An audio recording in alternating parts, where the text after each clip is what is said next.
সমূহ ছাত্ৰ-ছাত্ৰীলৈ প্ৰীতি আৰু শুভেচ্ছা জনাই আজিৰ এই বিশেষ বিদ্যাৰ্থী অনুষ্ঠানটি মুকলি কৰিছো। আজি নৱম শ্ৰেণীৰ সমাজ বিজ্ঞানৰ পাঠ আছে।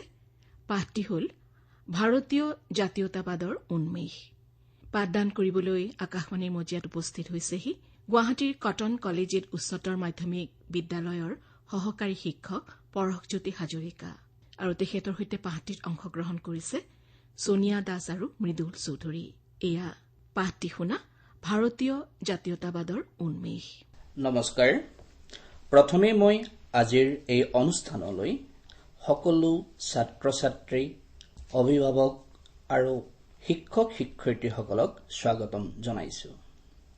লগতে সেৱা আৰু অল ইণ্ডিয়া ৰেডিঅ'ৰ সমূহ কৰ্মকৰ্তাক এই অনুষ্ঠানৰ বাবে ধন্যবাদ জ্ঞাপন কৰিছো। ছাত্ৰ-ছাত্ৰীসকল, আশা কৰো তোমালোক সকলো কুশলে আছা নিশ্চয়। আজি আমি নৱম শ্ৰেণীৰ সমাজ বিজ্ঞানৰ ইতিহাস খণ্ডটিৰ দ্বিতীয় অধ্যায়টো অৰ্থাৎ ভাৰতীয় জাতীয়তাবাদৰ উন্মেষণৰ ওপৰত আলোচনা কৰিম। ছাত্ৰ-ছাত্ৰীসকল, তোমালোকে নিশ্চয় জানা যে ইংৰাজসকল ভাৰতলৈ আহিছিল বেহা বেপাৰৰ উদ্দেশ্যেৰে। কিন্তু ভাৰতৰ দেশীয় ৰাজ্যসমূহৰ মাজত থকা অৰিয়া-অৰিৰ সুযোগ লৈ তেওঁলোকে ভাৰতৰ ৰাজনীতিত প্ৰৱেশ কৰিছিল।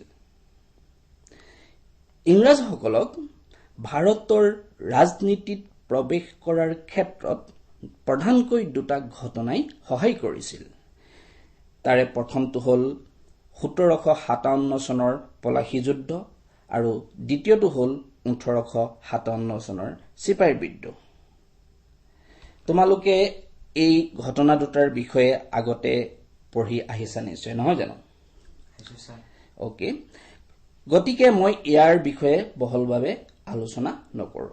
কিন্তু মই তোমালোকক এটা কথা ইয়াত ক'ব বিচাৰিম যে এই 1857 চনৰ যিটো বিদ্ৰোহ হৈছিল, এই বিদ্ৰোহ তোমালোকেতো জানাই যে ভাৰতত বিফল হৈছিল। এই বিদ্ৰোহ ভাৰতীয়সকলে ব্ৰিটিছৰ বিৰুদ্ধে জয়লাভ কৰিব পৰা নাছিল। কিন্তু এই বিদ্ৰোহে কি কৰিছিল, ভাৰতবাসীক বুজাই দিছিল যে একগোট নহলে বা ভাৰতীয়সকল একত্ৰিত নহলে ইংৰাজৰ বিৰুদ্ধে জয়লাভ কৰাটো সম্ভৱ নহয়। এই যে এটা তেওঁলোকৰ অৰ্থাৎ ভাৰতীয়সকলৰ মনত একতাৰ ভাৱ জাগ্ৰত হৈছিল, ইয়ে আছিল জাতীয়তাবাদৰ অংকুৰণ। বুজি পাইছা? এতিয়া আমি যদি জাতীয়তাবাদৰ কথা আলোচনা কৰো, তেতিয়াহ'লে আমাৰ মনলৈ প্ৰথমেই এটা প্ৰশ্ন আহে যে জাতীয়তাবাদনো কি? আচলতে জাতীয়তাবাদ হ'ল মানুহৰ মন মগজুত জাগ্ৰত হোৱা বা জন্ম হোৱা এক নতুন চেতনা, যি চেতনাই শোষণ, অন্যায়, অধিকাৰ আদি দিশবিলাক বিচাৰ কৰাৰ সক্ষমতা প্ৰদান কৰে আৰু লগতে সমাজ, জাতি তথা মাতৃভূমিৰ প্ৰতি এক দায়বদ্ধতাৰ মনোভাৱ জগাই তোলে। এই ভাৰতবৰ্ষত জাতীয়তাবাদৰ উন্মেষণ ঘটিছিল 19বিংশ শতিকাত। এতিয়া যদি আমি এই জাতীয়তাবাদৰ উন্মেষণৰ অন্তৰালত থকা কাৰণবোৰ চাওঁ, তেন্তে আমি বহুতো কাৰণ দেখা পাম। তোমালোকে নিশ্চয় পাইছা সেই বিষয়ে। তথাপিও মই কওঁ যে এই কাৰণসমূহৰ ভিতৰত পাশ্চাত্য শিক্ষাৰ প্ৰভাৱ, যাতায়াত আৰু যোগাযোগ ব্যৱস্থাৰ উন্নতি, ধৰ্ম আৰু সমাজ সংস্কাৰকসকলৰ ভূমিকা, বাতৰি কাকতৰ ভূমিকা, জাতীয় কংগ্ৰেছৰ ভূমিকা, দাদাভাই নৌৰোজীৰ ভূমিকা ইত্যাদি এনেকুৱা ধৰণৰ আমি বহুতো কাৰণ পাওঁ। গতিকে ছাত্ৰ-ছাত্ৰীসকল, আমি ভাৰতীয় জাতীয়তাবাদৰ উত্থানত পাশ্চাত্য শিক্ষাৰ প্ৰভাৱৰ বিষয়ে প্ৰথমে আলোচনা কৰিম। হ'ব? অকে। তোমালোকে নিশ্চয় জানা যে এই পাশ্চাত্য শব্দটোৰ অৰ্থ হ'ল পশ্চিমীয়া। সেয়েহে পাশ্চাত্য শিক্ষা বুলিলে আমি সাধাৰণতে ইংৰাজী শিক্ষাৰ কথাটোকেই বুজিম। ইংৰাজসকলে ভাৰতত পাশ্চাত্য শিক্ষা এই কাৰণেই প্ৰৱৰ্তন কৰিছিল যাতে তেওঁলোকৰ অৰ্থাৎ ইংৰাজৰ প্ৰশাসনীয় কাম-কাজৰ বাবে প্ৰয়োজনীয় কৰ্মচাৰী তৈয়াৰ কৰি ল'ব পাৰে। অৰ্থাৎ ইংৰাজসকলে তেওঁলোকৰ প্ৰশাসনীয় কাম-কাজ চলাবৰ বাবেহে প্ৰধানকৈ এই পাশ্চাত্য শিক্ষা প্ৰৱৰ্তনত গুৰুত্ব দিছিল। সেইকাৰণে ইংৰাজসকলে প্ৰথমতে বংগদেশত আৰু তাৰ পিছত ভাৰতৰ আন আন ঠাইসমূহত আধুনিক শিক্ষা বিস্তাৰৰ বাবে বিভিন্ন অনুষ্ঠান গঢ়ি তুলিছিল। এই ক্ষেত্ৰত আমি বিশেষভাৱে উল্লেখ কৰিব পাৰোঁ 1854 চনৰ ছাৰ চাৰ্লছ উডৰ প্ৰেৰণ পত্ৰৰ কথা। কাৰণ এই উডৰ প্ৰেৰণ পত্ৰই ভাৰতৰ আধুনিক শিক্ষা ব্যৱস্থাটোক এক নতুন ৰূপ প্ৰদান কৰিছিল। আচলতে উডৰ প্ৰেৰণ পত্ৰ আছিল এক শিক্ষা সংস্কাৰ আঁচনি। এই আঁচনিৰ জৰিয়তে ভাৰতৰ আধুনিক শিক্ষা ব্যৱস্থাত কিছুমান পৰিৱৰ্তন আনিব বিচৰা হৈছিল। যেনে প্ৰতিখন প্ৰদেশতে একোটাকৈ শিক্ষা বিভাগ খোলা, স্কুল পৰ্যায়ত মাতৃভাষাৰ লগতে ইংৰাজী ভাষাৰ শিক্ষা প্ৰদান কৰা, কলেজ পৰ্যায়ত ইংৰাজী ভাষাক মাধ্যম হিচাপে লোৱা, কলিকতা, বোম্বাই আৰু মাদ্ৰাজত একোখনকৈ বিশ্ববিদ্যালয় পতা ইত্যাদি ইত্যাদি এনেকুৱা ধৰণৰ কিছুমান পদক্ষেপ এই উডৰ প্ৰেৰণ পত্ৰৰ জৰিয়তে ইংৰাজে হাতত লৈছিল, যাৰ উদ্দেশ্য আছিল আধুনিক শিক্ষাক বিস্তৃত ৰূপ প্ৰদান কৰা। ইংৰাজসকলে নিজৰ সুবিধাৰ বাবে এই পাশ্চাত্য শিক্ষা প্ৰৱৰ্তন কৰিছিল যদিও এই শিক্ষাই ভাৰতীয়সকলক এক নতুন দিশৰ সন্ধান দিছিল। কি হল হেতু যে এই শিক্ষাৰ ফলত পাশ্চাত্য সভ্যতা সংস্কৃতিৰ লগত ভাৰতীয়সকলৰ পৰিচয় ঘটিল। আনকি যিসকল পাশ্চাত্য জগতৰ মনীষী আছিল যেনে ৰুছু, ভলটেয়াৰ, বাৰ্গ, এই দাৰ্শনিকসকলৰ লিখনি আৰু চিন্তাধাৰাই ভাৰতীয়সকলক অনুপ্ৰাণিত কৰিছিল। তদুপৰি ভাৰতীয়সকলে জাতীয়তা, স্বশাসন, গণতন্ত্ৰ আদি বিভিন্ন দিশৰ ওপৰত জ্ঞান লাভ কৰি তেওঁলোকৰ নতুন চিন্তা চৰ্চাক সমাজৰ মাজত বিলাই দিছিল। ফলত ভাৰতীয়সকলৰ মনত একতাৰ মনোভাৱ জাগ্ৰত হৈছিল আৰু তেওঁলোকে পৰাধীনতাৰ পৰা মুক্ত হোৱাৰ সপোন দেখিছিল। ইয়াৰ উপৰি তোমালোকে জানা যে সেই সময়ত শিক্ষাৰ প্ৰাণকেন্দ্ৰ আছিল কলিকতা। গতিকে এই কলিকতাৰ শিক্ষিত সমাজখনে কি কৰিছিল, বিভিন্ন কবিতা, গীত মাত আদিৰ জৰিয়তে দেশবাসীৰ অন্তৰত জাতীয়তাবাদ জগাই তুলিছিল। এই ক্ষেত্ৰত আমি আনন্দ মঠৰ ৰচয়িতা বংকিম চন্দ্ৰ চট্টোপাধ্যায়ৰ বন্দে মাতৰম আৰু কবি ইকবালৰ চাৰে জাহাঁ সে আচ্ছা, হিন্দু চিতা হামাৰা এই গীতকেইটা ল'ব পাৰো। আচ্ছা ছাত্ৰ ছাত্ৰীসকল, তোমালোকে জানা যে এই গীতকেইটা শুনিলে বাৰু আমাৰ মনত কেনেকুৱা এটা অনুভৱ হয়। নিশ্চয় এটা দেশপ্ৰেমৰ অনুভূতি আমাৰ দেহত প্ৰবাহিত হয়। এই যে অনুভূতিটো প্ৰবাহিত হয় সেইটোৱে হ'ল জাতীয়তাবাদ। বুজি পাইছা নিশ্চয়? এতিয়া আমি জাতীয়তাবাদৰ উত্থানৰ আন এটা কাৰণ আলোচনা কৰিম, যিটো হ'ল যাতায়াত আৰু যোগাযোগ ব্যৱস্থাৰ উন্নতি। ইংৰাজসকলে ভাৰতত তেওঁলোকৰ ব্যৱসায়িক সুবিধাৰ বাবে যাতায়াত আৰু যোগাযোগ ব্যৱস্থাৰ উন্নতি সাধন কৰিছিল। সেই উদ্দেশ্যে ইংৰাজে 1839 চনত কলিকতাৰ পৰা দিল্লীলৈ গ্ৰেণ্ড ট্ৰাংক ৰোড নিৰ্মাণ কৰিছিল। 1853 খ্ৰীষ্টাব্দত বোম্বাই আৰু থানেৰ মাজত 21 কিলোমিটাৰ পথত ভাৰতৰ প্ৰথমটো ৰেল যাতায়াতৰ ব্যৱস্থা কৰিছিল। 1883 খ্ৰীষ্টাব্দত অসমতো শদিয়াৰ পৰা ডিব্ৰুগড়লৈ ৰেল যোগাযোগ আৰম্ভ কৰিছিল। 1839 চনত টেলিগ্ৰাফ ব্যৱস্থাৰ প্ৰৱৰ্তন কৰিছিল। গতিকে এই উন্নত যাতায়াত আৰু যোগাযোগ ব্যৱস্থাৰ জৰিয়তে ইংৰাজে তেওঁলোকৰ ব্যৱসায়িক উদ্দেশ্য সফল কৰিব বিচাৰিছিল যদিও এই ব্যৱস্থাই কি কৰিছিল ভাৰতৰ বিভিন্ন প্ৰান্তৰ মানুহক একত্ৰিত হোৱাত তেওঁলোকৰ মনৰ ভাৱ আদান প্ৰদান কৰাত সহায় কৰিছিল আৰু এই দিশটোৱে এই যে একতা বা মনৰ ভাৱ আদান প্ৰদান কৰাৰ সুবিধাটো পাইছিল কিহৰ বাবে এই উন্নত যাতায়াত আৰু যোগাযোগ ব্যৱস্থাৰ বাবে আৰু এই ব্যৱস্থাটোৱে কি কৰিছিল ভাৰতীয়সকলৰ অন্তৰত জাতীয়তাবাদ জাগ্ৰত কৰিছিল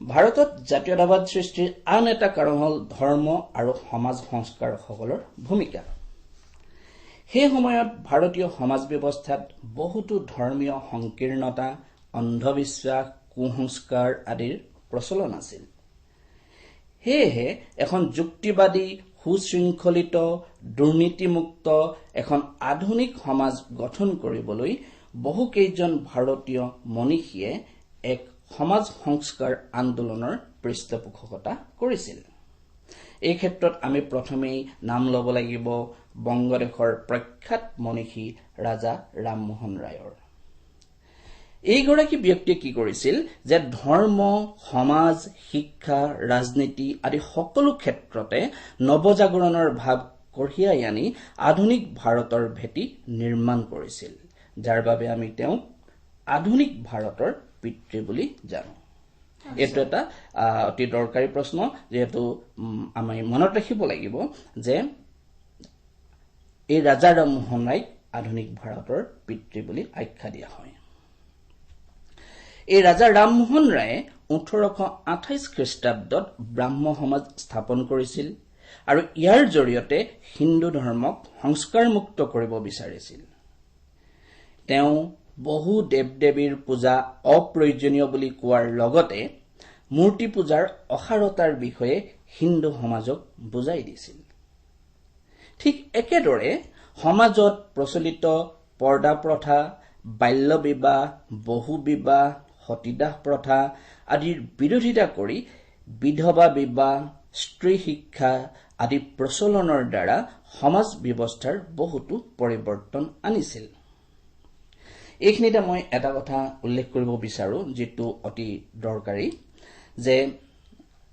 সতীদাহ প্ৰথা এই বিষয়ে তোমালোকে আগতে পাইছা আৰু জানাও পাইছা গতিকে ইয়াত মই বহলভাৱে আলোচনা নকৰো মাত্ৰ মই ক'ব বিচৰা কথাটো হ'ল যে 1829 চনৰ 4 ডিচেম্বৰ তাৰিখে লৰ্ড উইলিয়াম বেন্টিংকে এখন আইন প্ৰণয়ন কৰি এই সতীদাহ প্ৰথা বন্ধ কৰিছিল কাৰণ ই আছিল এটা সামাজিক ব্যাধি বুলি আমি উল্লেখ কৰিব পাৰো যি কি নহওক এতিয়া আমি যাওঁ প্ৰাৰ্থনা সমাজলৈ ব্ৰাহ্ম সমাজৰ সংস্কাৰ আন্দোলনৰ প্ৰভাৱতে মহাৰাষ্ট্ৰতো 1867 চনত কেশৱ চন্দ্ৰ সেনৰ নেতৃত্বত প্ৰাৰ্থনা সমাজ গঢ় লৈ উঠিছিল কিন্তু এই প্ৰাৰ্থনা সমাজৰ মূল নেতৃত্ব গ্ৰহণ কৰিছিল মহাদেৱ গোবিন্দ ৰানাডে তেখেতে এখন গতিশীল সমাজ গঠনৰ বাবে জনতাৰ মাজত সোমাই পৰিছিল কাৰণ সমাজ গঠন হ'বলৈ হলে মানুহ লাগিব বা মানুহক বাদ দি সমাজ বা সমাজক বাদ দি মানুহ জীয়াই থাকিব নোৱাৰে গতিকে সমাজৰ উন্নতিৰ বাবে আমি মানুহৰ মাজত সোমাবই লাগিব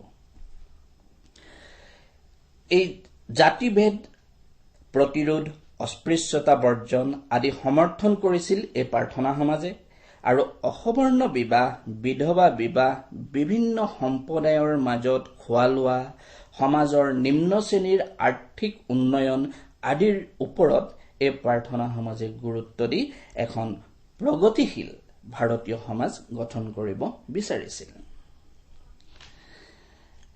যেহেতু আমি এতিয়া সমাজ সংস্কাৰ আন্দোলনৰ কথাই পঢ়ি আছো নহয় জানো হয় স্যাৰ গতিকে আমি আন এক অনুষ্ঠান আৰ্য সমাজৰ বিষয়ে চাওঁ 1875 চনত স্বামী দয়ানন্দ সৰস্বতীয়ে এই সমাজ প্ৰতিষ্ঠা কৰিছিল মানে আৰ্য সমাজ ব্ৰাহ্ম সমাজৰ দৰে আৰ্য সমাজেও এক ঈশ্বৰত বিশ্বাস কৰি দেৱ দেৱী আৰু মূৰ্তি পূজাৰ অসাৰতাৰ বিষয়ে জনগণৰ মাজত প্ৰচাৰ কৰিছিল হিন্দু সমাজৰ বাল্য বিবাহ, জাতিভেদ, বহু বিবাহক সামাজিক ব্যাধি বুলি প্ৰচাৰ কৰি আৰ্য সমাজে বিধৱা বিবাহ, স্ত্ৰী শিক্ষা বিস্তাৰৰ বাবে আগভাগ লৈছিল। আৰু ইয়াত আৰু এটা আমাৰ দৰকাৰী কথা হ'ল যে এই আৰ্য সমাজে শুদ্ধিৰ ব্যৱস্থা কৰিছিল। শুদ্ধি মানে হ'ল অন্য ধৰ্মৰ মানুহে যদি স্ব ইচ্ছাৰে হিন্দু ধৰ্ম গ্ৰহণ কৰিব বিচাৰে তেতিয়াহ'লে আৰ্য সমাজে এই শুদ্ধি ব্যৱস্থাৰ জৰিয়তে তেওঁলোকক হিন্দু ধৰ্মলৈ ধৰ্মান্তৰিত কৰিছিল। এইটোৱে হ'ল শুদ্ধিৰ ব্যৱস্থা। এতিয়া আমি চাওঁ এই সমাজ সংস্কাৰ আন্দোলনত ৰামকৃষ্ণ মিছন আৰু থিঅছফিকেল ছচাইটিৰ ভূমিকা। আমি যদি প্ৰথমে ৰামকৃষ্ণ মিছনৰ বিষয়ে চাওঁ তেতিয়াহ'লে আমি দেখা পাম যে ৰামকৃষ্ণ পৰমহংসদেৱৰ মতবাদক কেন্দ্ৰ কৰি স্বামী বিবেকানন্দই ৰামকৃষ্ণ মিছন প্ৰতিষ্ঠা কৰিছিল। এই ৰামকৃষ্ণ মিছনৰ জৰিয়তে স্বামী বিবেকানন্দই ভাৰতীয়ৰ মনত স্বদেশ প্ৰেম সঞ্চাৰ কৰিছিল, আত্মবিশ্বাস জগাই তুলিছিল, আধ্যাত্মিক ভাৱৰ বিকাশ ঘটাইছিল, যিটো আমাৰ ধৰ্মৰ লগত জড়িত আধ্যাত্মিক ভাৱ। আৰু এনেধৰণে কি কৰিছিল, ভাৰতীয়ৰ মাজত ঐক্য আৰু সম্প্ৰীতিৰ ভাৱ গঢ়ি তুলিছিল। তদুপৰি বিবেকানন্দৰ কৰ্মচিন্তাই ভাৰতীয়ক অতীত ঐতিহ্য আৰু প্ৰাচুৰ্য অনুধাৱন কৰিবলৈ প্ৰেৰণা যোগাইছিল, যাৰ ফলশ্ৰুতিত ভাৰতীয় সকলৰ মনত, আমাৰ মানে যিসকল ভাৰতীয় লোক আছিল সেইসকলৰ মনত জাতীয়তাবোধ গা কৰি উঠিছিল। বুজি পাইছে? ঠিক একেদৰে আয়াৰলেণ্ডৰ মহিলা এনি বেচাণ্টেও থিঅছফিকেল ছচাইটিৰ দ্বাৰা কি কৰিছিল, প্ৰাচীন ভাৰতীয় সভ্যতা আৰু সংস্কৃতি পুনৰ উদ্ধাৰৰ ওপৰত মনোনিৱেশ কৰিছিল। তেখেতে কি কৰিছিল, হোম ৰুল লীগ নামে এটি অনুষ্ঠান প্ৰতিষ্ঠা কৰি কি কৰিছিল, ভাৰতীয়ৰ মাজত স্বশাসনৰ প্ৰয়োজনীয়তা প্ৰচাৰ কৰি জাতীয়তাবাদ গঢ়ি তুলিছিল।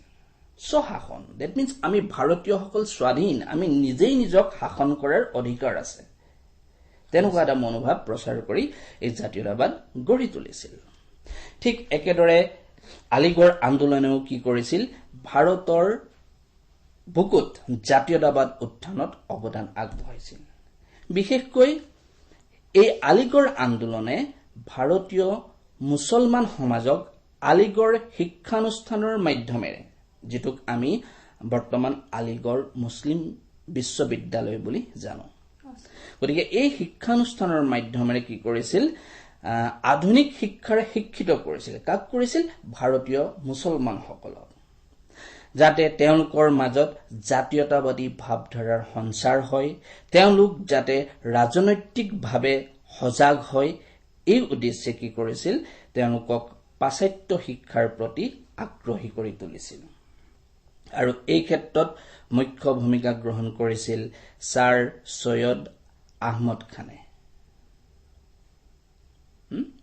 এতিয়া তেওঁ কি কৰিছিল, এই মুছলমান সম্প্ৰদায়ক পাশ্চাত্য শিক্ষাৰে শিক্ষিত কৰি তেওঁলোকৰ মাজত ৰাজনৈতিক চেতনাৰ বিকাশ ঘটাই জাতীয় জাগৰণৰ সূচনা কৰিছিল।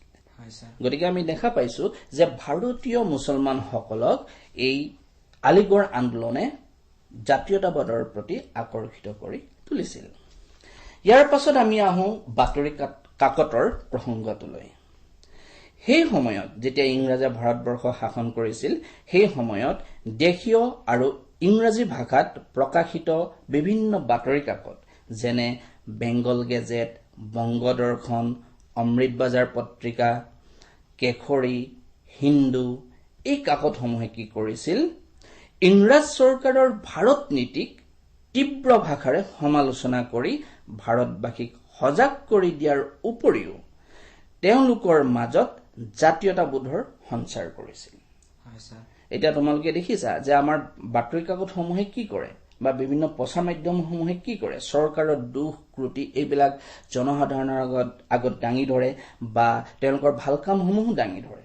গতিকে এই ব্যৱস্থাৰ জৰিয়তে মানুহে কি হয় দুখ ত্ৰুটিখিনিক শুধৰাবলৈ সুবিধা পায় বা বুজি পায় আৰু সেই সময়ৰ এই বাতৰি কাকতসমূহে ইংৰাজে ভাৰতীয়ৰ ওপৰত কৰা অন্যায় অবিচাৰ দুৰ্নীতি এই বিষয়ে জনসাধাৰণৰ আগত দাঙি ধৰিছিল আৰু ফলত ভাৰতীয় জনসাধাৰণ সজাগ হৈছিল কিন্তু ইয়াত এটা মন কৰিবলগীয়া ঘটনা হ'ল যে 1878 চনত লৰ্ড লিটনে কুখ্যাত প্ৰেছ আইন প্ৰণয়ন কৰি দেশীয় বাতৰি কাকতসমূহৰ স্বাধীনতা খৰ্ব কৰিছিল ঠিক তেওঁ খৰ্ব কৰিছিল ঠিকই আছিল ডেট মিন্স তেওঁলোকে এই বাতৰি কাকতসমূহে যাতে সম্পূৰ্ণ নিজৰ ইচ্ছামতে যিকোনো বাতৰি বিশেষকৈ ইংৰাজ বিৰোধী বাতৰি প্ৰকাশ কৰিব নোৱাৰে তাৰ ওপৰত মানে কিছুমান বাধা নিষেধ আৰোপ কৰিছিল কিন্তু লৰ্ড লিটনে এই বাতৰি কাকতসমূহৰ স্বাধীনতা খৰ্ব কৰিছিল হয় কিন্তু এই জাতীয়তাবাদৰ যিটো উত্থানৰ পথ তাক কিন্তু ৰুদ্ধ কৰিব পৰা নাছিল বুজি পাইছে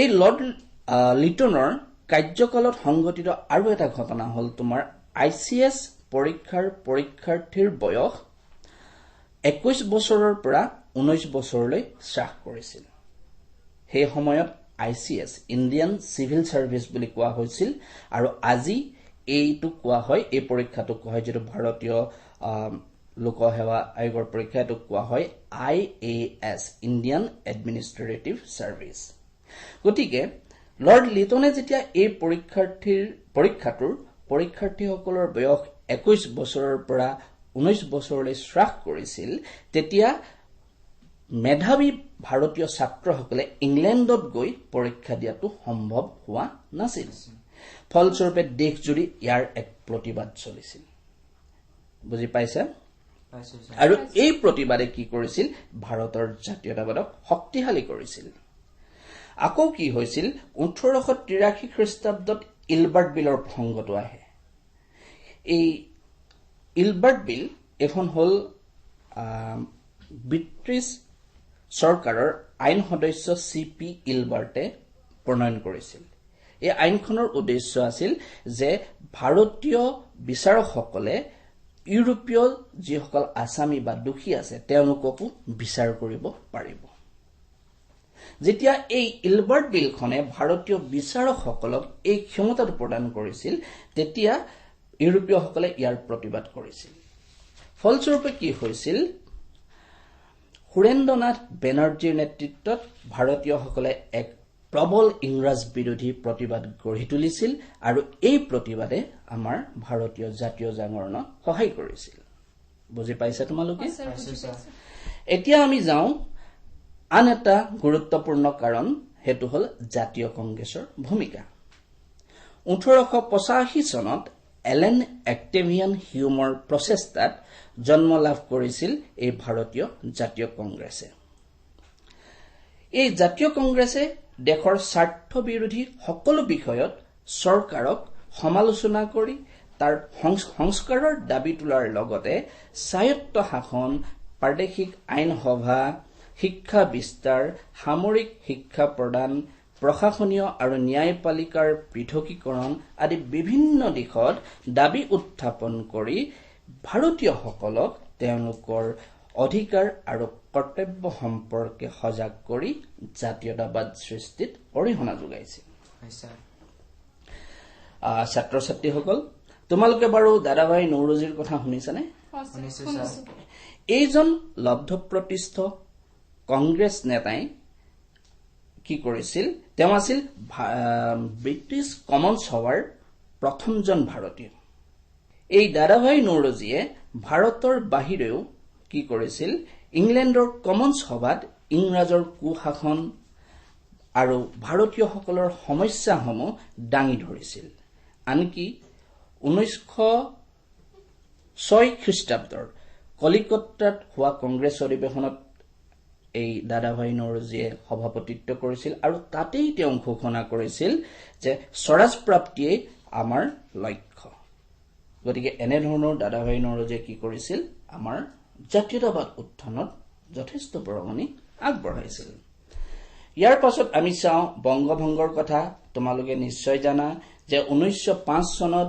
লৰ্ড কাৰ্জনে বংগভংগ কৰিছিল, অৰ্থাৎ বংগদেশখনক দুভাগ কৰি পূৰ্ব বংগ আৰু অসমক লগাই এখন প্ৰদেশ আৰু পশ্চিম বংগ, বিহাৰ আৰু উৰিষ্যাক লগাই আন এখন প্ৰদেশ গঠন কৰিছিল। ইংৰাজসকলৰ এই যে বংগভংগ কাৰ্যসূচী তেওঁলোকে হাতত লৈছিল, তাৰ মূল উদ্দেশ্য হ'ল যে স্বদেশপ্ৰেমী বাঙালীসকলক সংখ্যালঘুত, অৰ্থাৎ সংখ্যাত মানে কম সংখ্যাত পৰিণত কৰা আৰু লগতে হিন্দু আৰু মুছলমানসকলৰ মাজত এক বিভেদৰ বীজ ৰোপণ কৰা। তোমালোকেতো জানাই যে এই বংগভংগৰ ফলত কি হৈছিল, মানে বংগদেশকে আদি কৰি বিভিন্ন প্ৰান্তত এক প্ৰবল আন্দোলন কাৰ্যসূচী গঢ় লৈ উঠিছিল। এই যে আন্দোলনৰ বা প্ৰতিবাদৰ কাৰ্যসূচীটো গঢ় লৈ উঠিছিল, সেইটোও ভাৰতীয় জাতীয়তাবাদ উত্থানত অৰিহণা যোগাইছিল। গতিকে ছাত্ৰ ছাত্ৰীসকল, আমি দেখা পালো যে এনেবোৰ কাৰণৰ পৰিপ্ৰেক্ষিততেই, অৰ্থাৎ যিবোৰ আমি ইতিমধ্যে আলোচনা কৰি আহিলো, সেইবোৰৰ বাবেই ভাৰতত জাতীয়তাবাদৰ উন্মেষণ ঘটিছিল, যি পিছলৈ ভাৰতৰ স্বাধীনতা আন্দোলনক এক সুদৃঢ় ৰূপ দিয়াৰ লগতে ভাৰতত ইংৰাজ শাসনৰ অৱসান ঘটাই স্বাধীনতাৰ নতুন সুৰুজ উদিত কৰিছিল। ছাত্ৰ ছাত্ৰীসকল, এয়াই আছিল আজি পাঠটোৰ আলোচ্য বিষয়বস্তু। গতিকে তোমালোকলৈ পুনৰবাৰ ধন্যবাদ জনাই আজিৰ পাঠটো মই ইমানতে সামৰণি মাৰিছো। ইমান পৰে তোমালোকে সমাজ বিজ্ঞানৰ পাঠত ভাৰতীয় জাতীয়তাবাদৰ উন্মেষ এই পাঠৰ আলোচনা শুনিলা। আগবঢ়ালে গুৱাহাটীৰ কটন কলেজিয়েট উচ্চতৰ মাধ্যমিক বিদ্যালয়ৰ সহকাৰী শিক্ষক পৰশজ্যোতি হাজৰিকাই। আজিলৈ সময় হলহি, অনুষ্ঠান ইমানতেই সামৰিছো।